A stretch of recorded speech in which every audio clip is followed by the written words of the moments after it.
ప్రశాంతంగా ఉండటం అలవాటు చేసుకోండి. మీ మనసును ప్రశాంతంగా ఉంచుకోండి. మానసికంగా కృంగిపోవద్దు. ఉద్వేగాలకు లోను కావద్దు.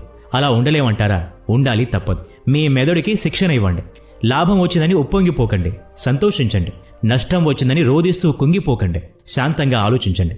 కారణమేంటా అని, పరిష్కారం ఏమిటా అని. కోపాన్ని అదుపులో పెట్టుకోండి. మీ కోపాన్ని ఎవరో ఎందుకు భరించాలి? మీ మీద మీకే కోపమా? అంత కాని పని ఏం చేశారు? నష్టం కష్టం కలిసొచ్చాయి, వాటిని పట్టించుకోమాకండి. దెబ్బకు తగిన మందేమిటో చూడండి. చికిత్స ఆరంభించండి. సమయానికి తగిన ఔషధం తీసుకోండి. శాంతి మంత్రం పఠించండి.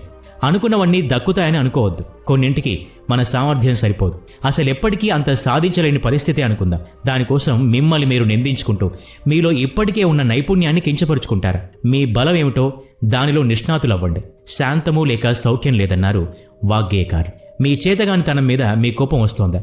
మరి మీ బలాన్ని చూసి మీకు నమ్మకం కలగటం లేదా? దాని మీద ధ్యాస పెట్టరెందుకని? మీరు నైపుణ్యం సాధించండి. మీ హోదా పెంచుకోండి. ఆకాశాన్ని కాకపోయినా కొండ శిఖరాన్ని అందుకోండి. కోపాన్ని ప్రదర్శించకండి. శాంతంగా ఉంటే ఎన్నో మీ చెంతకొస్తాయి. చాలామంది కోపం చూపటం బలం అనుకుంటారు. అందరూ భయపడిపోయి వంగి సలాం చేస్తారనుకుంటారు. అది మీ బలహీనత అని మీరు గ్రహించడం లేదు. ఇలా ఉంటే మానసికంగా భావోద్వేగాల పరంగా శక్తివంతులు కాలేరు. అలా కాలేకపోతే విజయం సాధించలేరు. మీ కోపానికి లోకం గడగడ వణికిపోతుందనుకుంటున్నారా? అలా జరుగుతుందా?